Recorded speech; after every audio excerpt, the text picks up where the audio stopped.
Okay.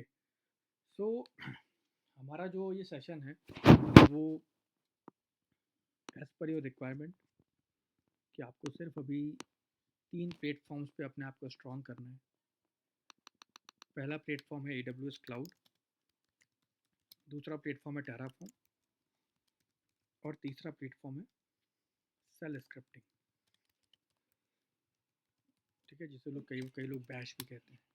तो आपको ये 3 प्लेटफॉर्म्स पे अपने आप को स्ट्रॉन्ग करना है और हमारा ये जो सेशन है वो इन तीनों पे ही बेस्ड होगा। साथ में मैं आपको कुछ और भी चीज़ें दूंगा, जैसे डॉकर कुबरनीटीज। ठीक है, और डॉकर कुबरनीटीज भी ऐसा होगा एडवांस लेवल का, क्योंकि आपने बोला कि आपको बेसिक्स आता है। ठीक है, एडवांस लेवल का मतलब ये नहीं कि अगर मैं एडवांस बोल रहा हूँ इसका मतलब जो कुबरनीटीज डॉकर के टफ टॉपिक्स हैं या मेन टॉपिक्स है वो बताऊंगा, जैसे कुबरनीटीज में सर्विसेज है, डिप्लॉयमेंट है, पॉड्स है। नहीं, ये नहीं। कुबरनीटीज में कई ऐसी चीज़ें हैं जो बहुत लोगों को नहीं पता, मतलब 80% लोगों को ये उसके बारे में पता ही नहीं है। ठीक है, कुबरनीटीज बहुत बड़ा समुद्र है। हम लोग उसको समझ ही नहीं पाए अच्छे तरीके से कुबरनीटीज है क्या, किस केस के लिए यूज़ करते हैं और क्या क्या इसका और एडवांस लेवल पर हम जाके यूज़ कर सकते हैं, वो हमने नहीं समझा। मैं आपको यहाँ पे बताऊंगा वो चीज़। लाइकवाइज मतलब लाइक कौन सा वही मतलब जैसे मैंने आपको, एडवांस लेवल पे क्या आता है? हाँ वो मैं आपको आगे एक्सप्लेन करूंगा, लेकिन जो जैसे मैंने आपको उस दिन एक क्वेश्चन किया था कुबरनीटीज को लेके, आपको याद है? रोल बाइंडिंग रोल और binding, cluster role cluster binding में बाइंडिंग, क्या था? है ना? और कुबरनीटीज क्लस्टर को यूज़ करके कैसे आप मशीन लर्निंग के मॉडल्स को ट्रेल कर सकते हो। ठीक है, कैसे यहाँ पे मॉडल्स डिप्लॉय कर सकते हो, कैसे मशीन लर्निंग की सर्विस को यहाँ पे रन कर सकते हो, ऐसे एडवांस चीज़ें। ठीक है, जिसमें कई सारी चीज़ें आपको सीखने को मिलेगी। ओके उसके ओके। बाद डॉकर में भी, डॉकर वैसे आजकल कंपनियां यूज़ करती हैं, लेकिन डॉकर में जो मेनली लोग, मोस्टली मैंने देखा है इंडिया में जो कंपनी में लोग काम कर रहे हैं वो मोस्टली डॉकर फाइल और डॉकर हब इन पे काम करते हैं। Docker file, docker hub, docker registry, इन टॉपिक्स पे। ठीक है, लेकिन मैंने अपने पिछले साल मैंने एक प्रोजेक्ट किया था, उसमें मैंने कई सारी चीज़ डॉकर की ऐसे देखी जो इंडिया में कोई बात ही नहीं कर रहा है। मैं काम कर रहा था नीदरलैंड के एक प्रोजेक्ट में, एम्स्टर्डम का एक प्रोजेक्ट था उस पर। वहाँ पे लोग डॉकर एक अलग लेवल पे यूज़ कर रहे हैं, अलग लेवल पे काम कर रहे हैं, वो भी हम समझेंगे। ठीक है, तो बेसिक्स आपको आता है, मैं डॉकर कुबरनीटीज में आपको ऐड ऑन कर दूंगा चीज़ें। उसके बाद उसके बाद फिर अगर आप आगे कुछ और भी चीज़ ऐड करना चाहोगे तो हम लोग बाद में कर सकते हैं, बट अभी इतना ही रहेगा। और साथ में हम लोग 4 से 5 करेंगे real industrial based project. Industrial based का मतलब ये नहीं कि जो यूट्यूब पे या आपको कहीं पे भी देखने मिल जाएगा कि भाई कैलकुलेटर बना दिया या छोटे मोटे प्रोजेक्ट कर दिए, ऐसा नहीं। या 3 tier आर्किटेक्चर डिप्लॉय कर दिया, ऐसा नहीं। प्रोजेक्ट मतलब ऐसे प्रोजेक्ट्स जो आपके काम आएंगे, जो एग्जैक्टली इंडस्ट्री में लोग यूज़ कर रहे हैं, उस पर काम कर रहे हैं, ऐसे प्रोजेक्ट्स। ठीक है, तो 4 से 5 हम लोग रियल टाइम प्रोजेक्ट्स पे भी बात करेंगे आगे। ठीक है, मैंने, आपको याद होगा तो आपको मैंने AWS पढ़ाया था, है ना? तो मैंने कई सारी चीज़ें AWS के आपको बताई थी बेसिक्स के बारे में। तो AWS हम लोग आगे बात करेंगे, लेकिन मुझे लगता है कि आप अभी एज पर योर नॉलेज, मैं जो जज कर पा रहा हूँ कि आप टेराफॉर्म से उतना फेमिलियर नहीं हो। टेराफॉर्म आपके लिए हाँ। बिल्कुल नई चीज़ है। एम आई राइट? है ना? करेक्ट। तो और एक बात आप समझो, आज के टाइम पे मैंने जितने भी इंटरव्यू देखे हैं अभी पिछले पिछले 2 हफ्ते में, मैंने जितने इंटरव्यू लिए या देखे हैं, ठीक है, वहाँ पे टेराफॉर्म से बहुत क्वेश्चन पूछे जाते हैं। और टेराफॉर्म में कई सारी ऐसी चीज़ें हैं जिस पे लोग बात ही नहीं कर रहे हैं। टेराफॉर्म में कई सारे ऐसे कमांड है जिस पे लोग बात ही नहीं कर रहे हैं, उन कमांड्स को कैसे यूज़ करना है, किस लिए यूज़ करना है, उस सब पे कोई बात ही नहीं कर रहा है। ठीक है, तो हम लोग वो सब के बारे में भी समझेंगे। ठीक है, तो ये हमारा मेन फोकस होगा। मैं अगर स्टार्ट करता हूँ अभी, तो मैं आपको पहले थोड़ा टेराफॉर्म एक्सप्लेन करता हूँ। एक सेकेंड, कुछ बोलना है आपको? हाँ बोलो। टेराफॉर्म में तो टेम्पलेट्स आते हैं ना, मॉड्यूल्स आते हैं, मतलब जैसा हो वैसा मॉड्यूल मिल जाता है ना। तो बस हमको AWS आए तो टेराफॉर्म में वो चेंज करके लोग ये टेराफॉर्म इनिट नहीं, एप्लाई। ये आप ये आपका मिसअंडरस्टैंडिंग है कि हमें मॉडल मिल जाते हैं। अच्छा। जो आप टेम्पलेट्स देखते हो, जो टेराफॉर्म रजिस्ट्री देता है ना, आप रजिस्ट्री की बात कर रहे हो। टेराफॉर्म का एक हम्म, डॉक्यूमेंटेशन है, वहाँ पे रजिस्ट्री मतलब इनके सेट ऑफ सारे कोड्स दिए हुए हैं। लोग वहाँ जाते हैं, वहाँ से कोड कॉपी करते हैं, थोड़े बहुत चेंजेस करते हैं और रन कर देते हैं, है ना। हम्म, तो हम्म, जैसे मान लो अगर मैं अपना कुछ लॉन्च करूँगा, ठीक है, फॉर एग्जांपल मैं अपनी एक दुकान खोलूँगा, है ना। तो अपनी हम्म, दुकान के बारे में अपनी वेबसाइट पे या कहीं पे लिखूँगा कि मेरी दुकान ये है, मेरे पास ये मिलती है, ये चीज़ें मिलती हैं, ये होता है ना। वैसे ही जब टेराफॉर्म लॉन्च किया अपने आप को, तो उसने एक डॉक्यूमेंट बना के रखा है, वो डॉक्यूमेंटेशन है उनका कि अगर आप मुझे यूज़ करते हो तो आप इन प्लेटफॉर्म से अगर आप वहाँ पे जाओगे ना, तो AWS, एजोर, GCP के अलावा भी कई सारे वहाँ पे क्लाउड प्लेटफॉर्म्स हैं जिसको आप टेराफॉर्म से इंटीग्रेट करके काम कर सकते हो, है ना। और भी प्रोवाइडर्स हैं वहाँ पे। तो उन्होंने डॉक्यूमेंट दिया है कि अगर AWS क्लाउड में काम कर रहे हो, अगर आपको इंस्टेंस क्रिएट करना है तो आप ऐसे यूज़ कर सकते हो चीज़ें, ये कोड कॉपी कर लो, इससे चेंज करके क्रिएट कर लो। तो वो बहुत बेसिक्स चीज़ें हैं। टेराफॉर्म में हमारे पास 3 तरह के मॉड्यूल होते हैं। रूट मॉड्यूल, ठीक है, पेरेंट मॉड्यूल और प्री डिफाइंड मॉड्यूल। कई लोग इसे अलग अलग वर्ड्स में कहेंगे। मेरा कहने का मतलब ये है, जब आपको अभी मैं आगे बताऊंगा तब समझ पाओगे मेरे कहने का क्या एग्जैक्ट मतलब है, किसको बोलते हैं पेरेंट मॉड्यूल, किसको बोलते हैं रूट मॉड्यूल, किसको बोलते हैं प्री डिफाइंड मॉड्यूल, वो सारी चीज़ें। और एक मॉड्यूल होता है कस्टम मॉड्यूल, जो हम लोग खुद ओके, बनाते हैं, जो एक यूज़र बनाता है, जो एक इंजीनियर बनाता है, वो भी कस्टम मॉड्यूल है, ठीक है।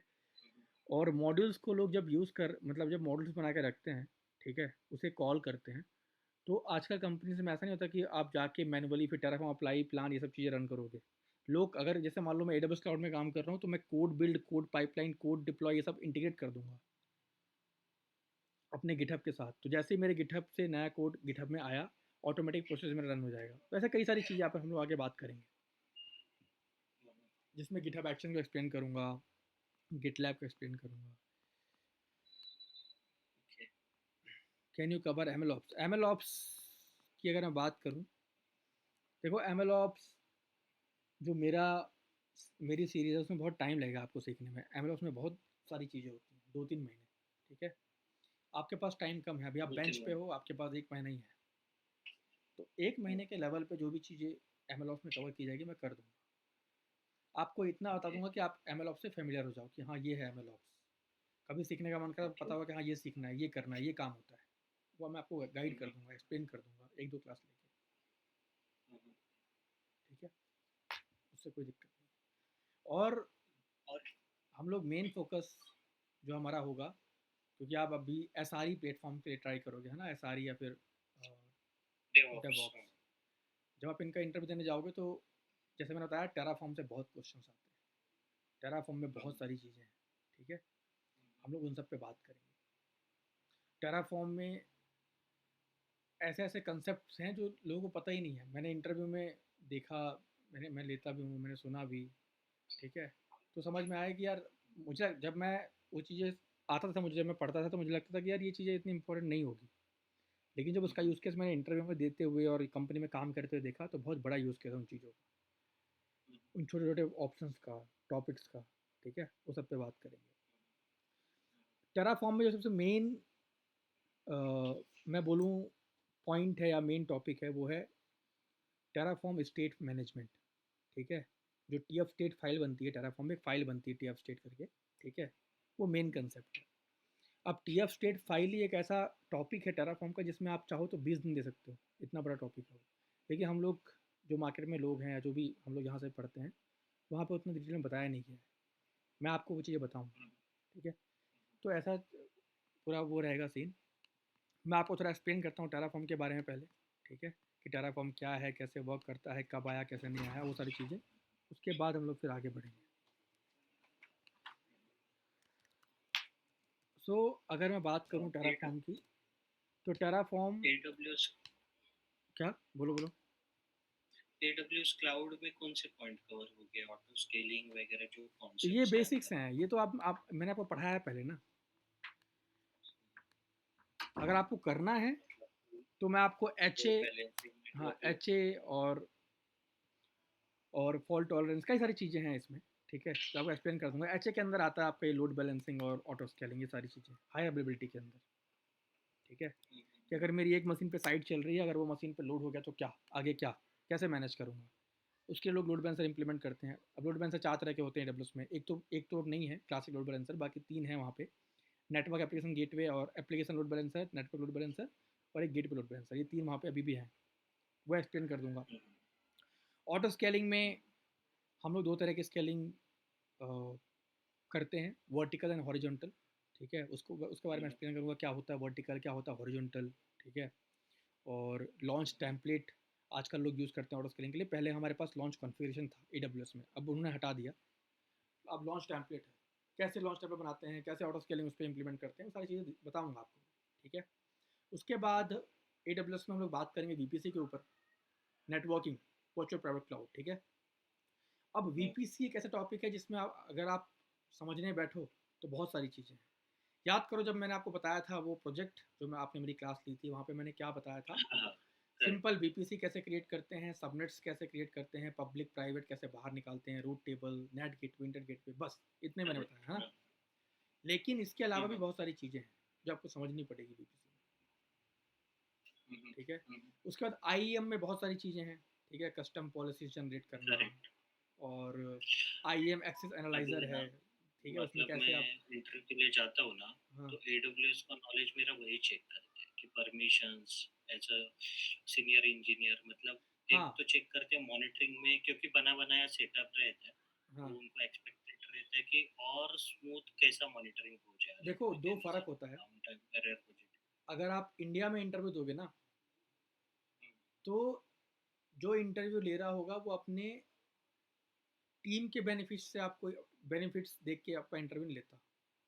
वो लेता है कि अगर ये मेरी टीम में आया, ठीक है, और ये कहीं पे अगर स्टक होता है, तो क्या उस टाइम पे किसी की हेल्प लेगा कि ये खुद R&D करके सॉल्व कर देगा प्रॉब्लम, ठीक है।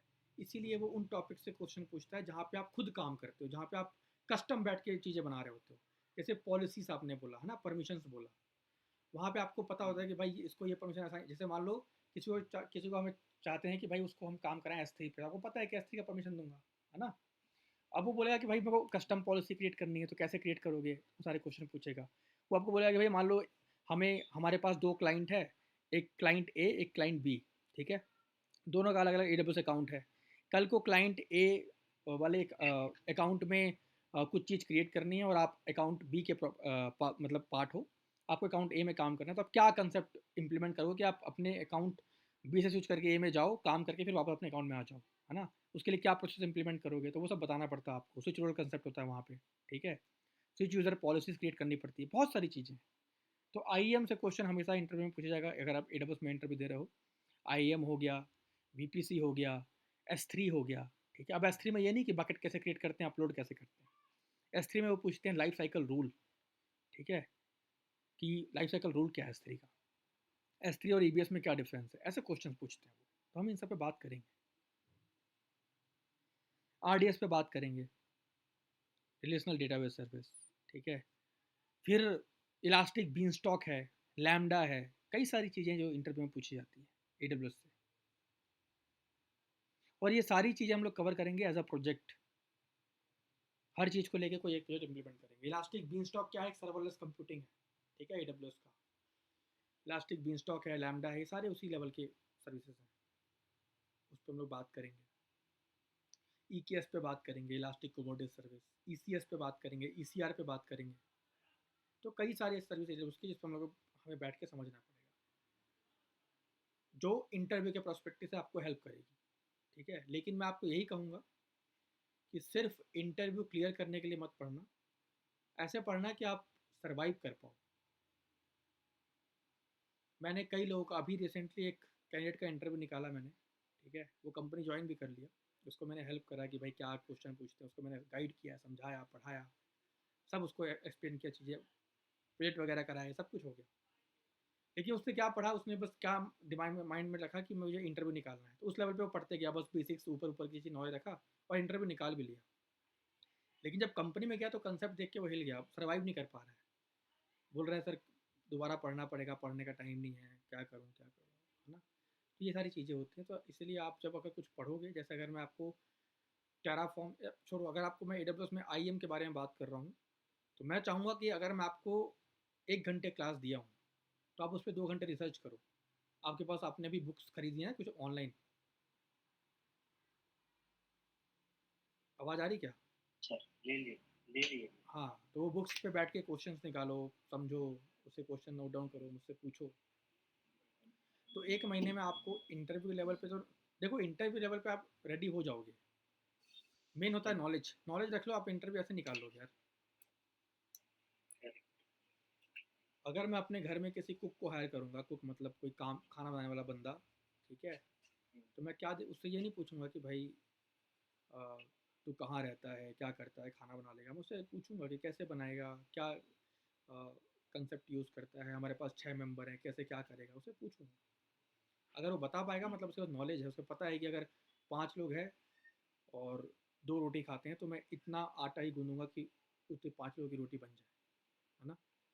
इतना हम लोग सोचते नहीं है इंडिया में मेड रखने के लिए या फिर कुक रखने के लिए। अगर आप बाहर जाओगे तो बाहर ये सबका लोग इंटरव्यू लेते हैं कि भाई कैसे क्या करोगे, तब जाके वो हायर करते हैं, ठीक है। तो वैसे ही जब आप आईटी में किसी कंपनी में इंटरव्यू देने जाओगे, तो अगर आपको नॉलेज है तो आपको बता पाओगे कि हाँ सर, अगर मान लो पूछता है कि मेरा एक नया नया क्लाइंट आया है और उसकी एक एप्लीकेशन है, ज़्यादा हैवी एप्लीकेशन नहीं है, उसमें एक डेटाबेस है उसका ऑन प्रेम में, 2 सर्वर चल रहे हैं VMware में, लिनक्स के, और स्टोरेज के सैन वगैरह यूज़ कर रहे हैं, ये सब आपको बता दिया, है ना। आप क्या करोगे क्लाउड में, आप उसमें क्या सजेस्ट करोगे, तो आपको आप नॉलेज है आपके पास, बताओगे। तो जैसे उनके पास ऑन प्रेम में वीएम है, दो, एक डेटाबेस की वीएम है और एक मेन एप्लीकेशन की वीएम है। तो अगर हम उनसे बात करें कि भाई आप क्या कंसेप्ट चाहोगे, हमारे पास कुबरनेटिस कंसेप्ट है, ठीक है, मतलब हम यहाँ पे आके हम लोग आपकी सर्विस को, आपकी एप्लीकेशन को माइक्रो सर्विस में डिप्लॉय कर देंगे, माइक्रो सर्विस में वहाँ रन कर देंगे, ठीक है। वहाँ पे ऑटोमेटिक स्केलिंग वगैरह सब कुछ होगा, पॉड वगैरह चलेंगे, सब एक्सप्लेन करोगे आप। और अगर आप उसको बताओगे भाई अगर आपको ऐसा नहीं करना तो मैं 2 VM क्रिएट कर देता हूँ, इसी टू इंस्टेंस, एक इंस्टेंस क्रिएट करूँगा आपके ऐप के लिए, एक करूँगा डेटाबेस के लिए, उस इंस्टेंस पे आपकी साइट डिप्लॉय कर दूंगा, डेटाबेस उस इंस्टेंस पे कर दूंगा डिप्लॉय, ठीक है। स्टोरेज के लिए S3 बकेट क्रिएट कर दूंगा, ऐसे एक्सप्लेन करोगे आप उसको। तो ये नॉलेज से निकल के आ रहा है। अगर आप सिर्फ इंटरव्यू देने के लिए पढ़ते तो क्या बोलते, सर सिंपली हम अगर उनके पास ऑन प्रेम में इतनी VM है तो क्लाउड में भी 2-3 VM, 2 VM क्रिएट कर देंगे और डिप्लॉय कर देंगे उनकी सर्विसेज।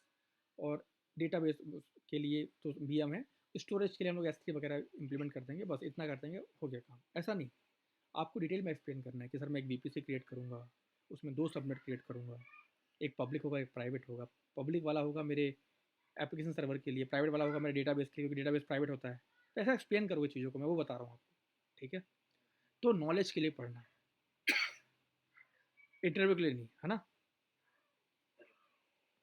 और शेल स्क्रिप्टिंग आप यूज केस में पढ़ाओगे कि उसके जो यूज़ मेन केस में, टॉपिक है, यूज़ केस में, जैसे यूज़ वो केस में, पूरा यूज़ वाइल। केस, कि मुझे स्क्रिप्ट बना के एक ये करना है, मेरे कंपनी में टास्क है, उससे स्क्रिप्ट बना के ये करना है, ये काम करना है, ये ऑटोमेट करना है। देखो, AWS क्लाउड पढ़ोगे तो आप क्या पढ़ रहे हो कि कैसे आज के टाइम पे लोग क्लाउड पे इंफ्रा क्रिएट करते हैं, इंफ्रास्ट्रक्चर, वो पढ़ोगे आप क्लाउड में, है ना। टेराफॉर्म में पढ़ोगे कि जो आपने क्लाउड पे काम करा मैनुअली, जाके अपने अपने मैनुअली VPC वगैरह क्रिएट किया, उसको कैसे ऑटोमेट कर ऑटोमेट सकते हो, कैसे। जो आपने इंफ्रा क्रिएट किया उसको ऑटोमेट कैसे कर सकते हो, है ना।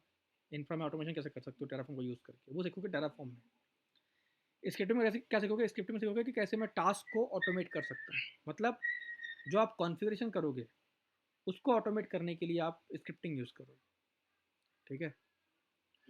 तो अगर कोई आपसे बोलता है कि क्या आपको ऑटोमेशन आता है, तो आप यहाँ पे बोल पाओगे हाँ, मैंने इंफ्रास्ट्रक्चर ऑटोमेशन भी किया है और कॉन्फ़िगरेशन ऑटोमेशन भी किया है, या मैं या चीज़ों सर्विसेज को मैनेज भी किया ऑटोमेट करके, ये सब आप बोल पाओगे। तो ये तीनों आपकी सारी चीज़ें कवर हो जाएंगी, ऑटोमेशन भी, इंफ्रास्ट्रक्चर ऑटोमेशन भी और और कॉन्फ़िगरेशन ऑटोमेशन भी। मॉनिटरिंग का मॉनिटरिंग के लिए आपने उस दिन बोला था प्रोमीथियस कुछ कि आपको 3 ही पढ़ना है। प्रोमीथियस का। मॉनिटरिंग के लिए SRE अगर आप जा रहे हो, ठीक है, तो प्रोमीथियस है, ग्राफाना है और न्यू रिलिक है एक, ठीक है। कई लोग डेटाडॉग पे बात करते हैं, कई लोग डायनाट्रेस पे बात, डेटा डॉग का भी बहुत है कई लोग application। डायनाट्रेस पे बात करते हैं। तो इन सब टूल्स को लोग यूज़ करते हैं कंपनीज में, ठीक है।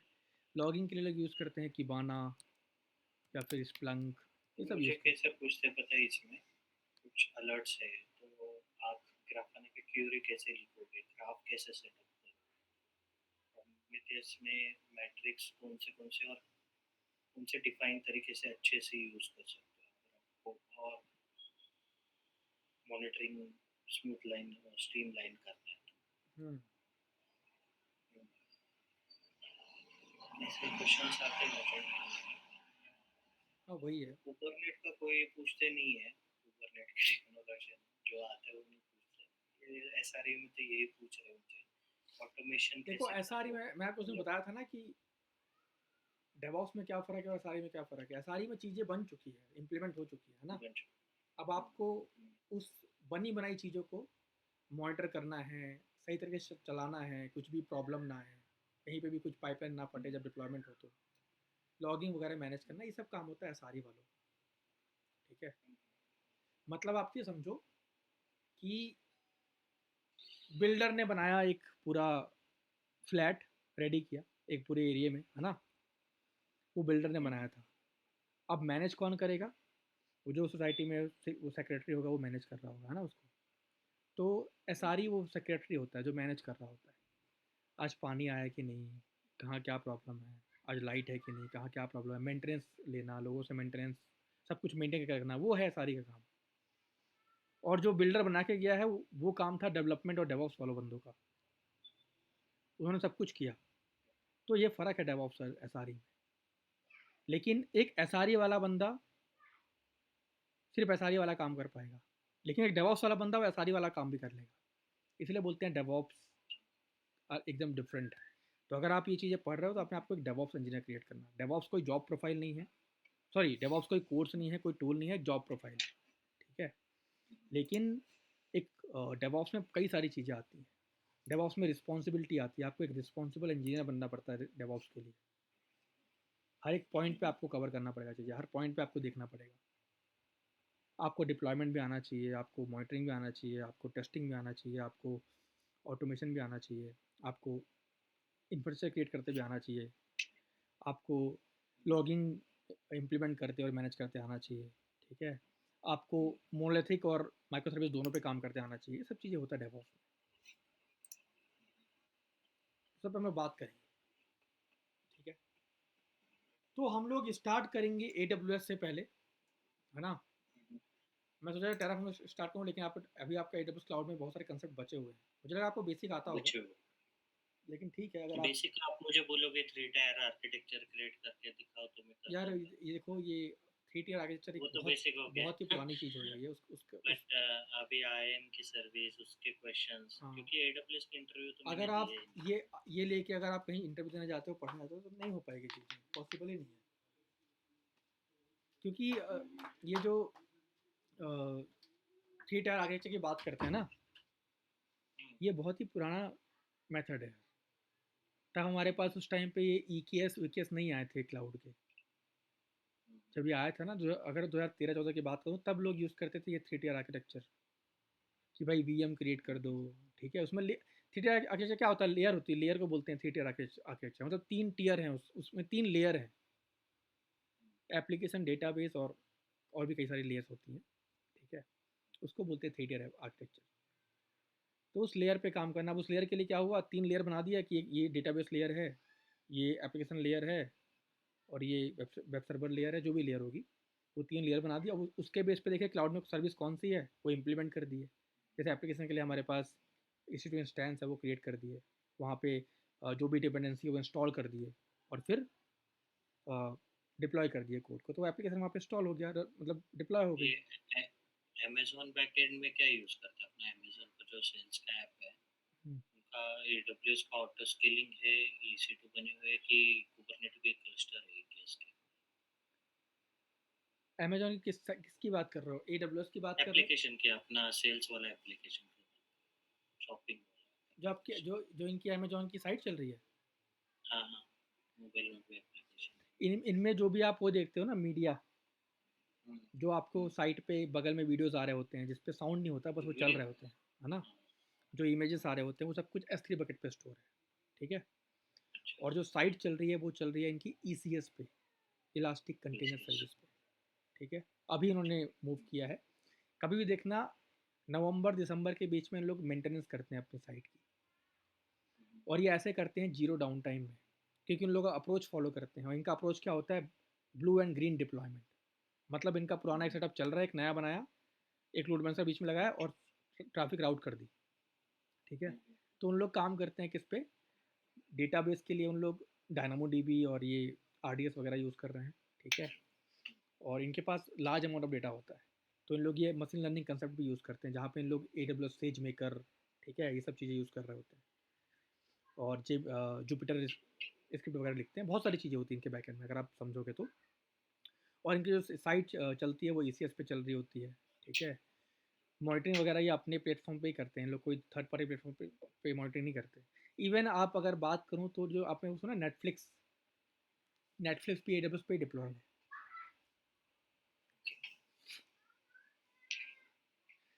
तो ये सारी चीज़ें हैं, तो एक काम करते हैं हम लोग समीर,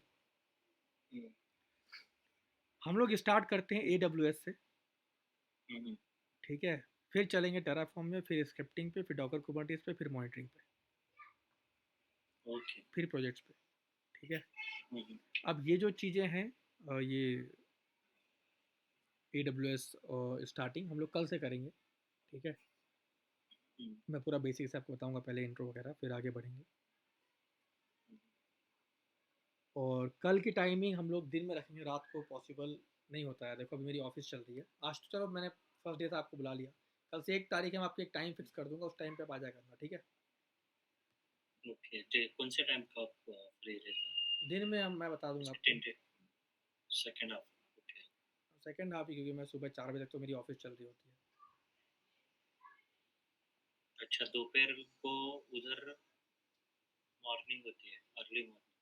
हाँ, वहाँ पे अभी भी काम चल रहा होता है।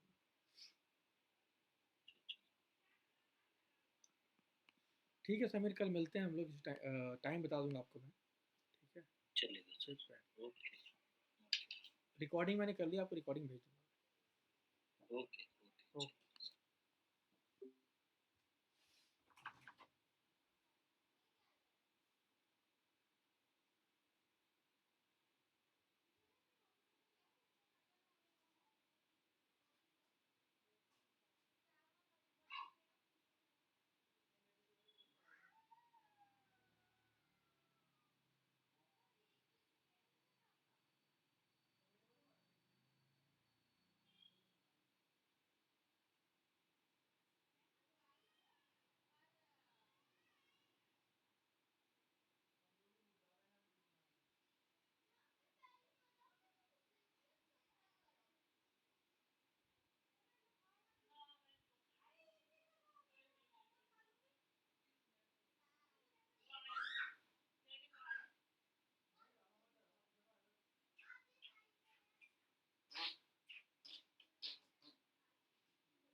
शर्त लगा दो उसको बारिश चाहिए। अभी देखा हूँ तो सस्पेक्ट लाइक रेन ऐसा लिखा हुआ है। हाँ बेटा बेटा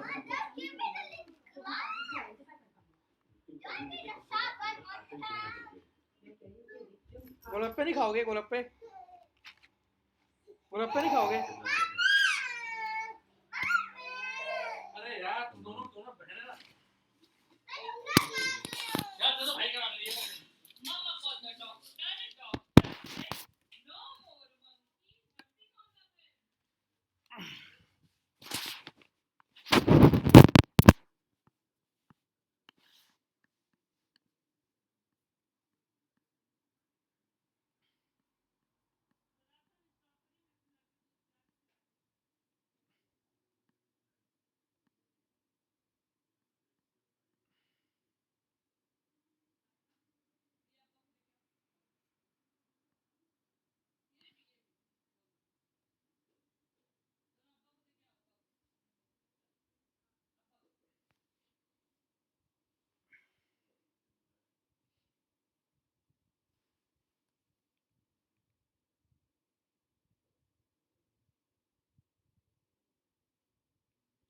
Yeah, Samir.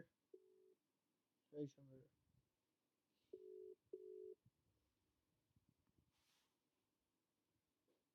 Hello. Yeah, hey, Samir. I just wanted to say, like, can we connect after 10-15 minutes? Right now, okay, but one second. We can connect in 10 minutes. Okay.